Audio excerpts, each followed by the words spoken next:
Good evening, dobry večer. I'm Filipp Blanshar, former IOC director, International Olympic Committee, and I'm currently the CEO and founder of Futurous, the Games of the Future.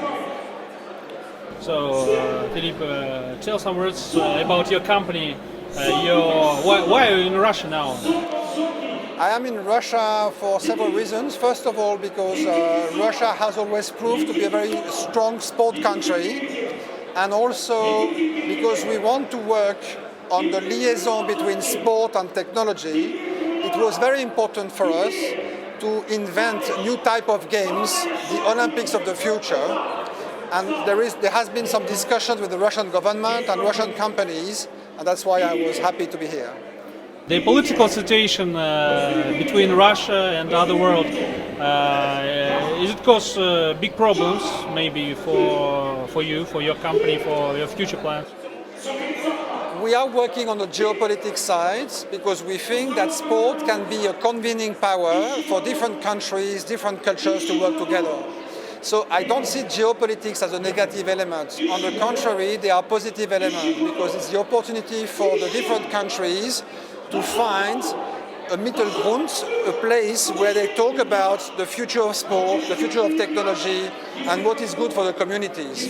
So I don't see it as a negative element only. You work not only in Russia, yes? What are the countries? So we have been working with the Middle East. I have currently one company in Dubai. We are working with Saudi Arabia, Russia, France, Singapore, and we have found different governments who understood the power of sport and are trying to go beyond the geopolitical discussions to ensure there could be collaboration and cooperation around sport and technology. If you compare Russia with those countries, how do you estimate the potential of Russian market, sports market? It's huge. It's huge because there is a competitive spirit. In terms of classical sports, Russia is excellent. In terms of esports, several companies have been investing heavily in esports. Alisher Osmanov himself has decided, even though he's the president of the Fencing Federation, he has decided to invest and to support esports. So for me, all the stars are aligned to make Russia an incredible country in terms of sport and technology.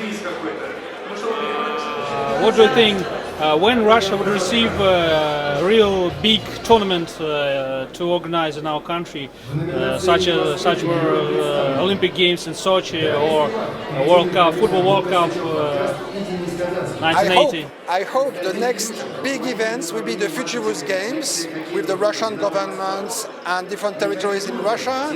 But you have also in 2023 the Universiade. But what is more important is to understand that the sport industry is changing very, very fast. And so far, very few countries have understood that the sport industry and the sport ecosystem needs to be changed. And Russia has been the first country to understand things could be done differently in terms of bringing classical sports with para-sports, bringing men and women in the same team, competing about men and women. And these are the principles that we have set in Futurous. We want to have team-based competitions. In the same team, men and women.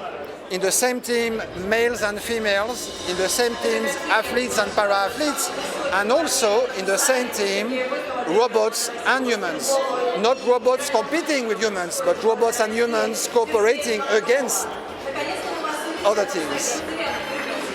Are you a big sports fan?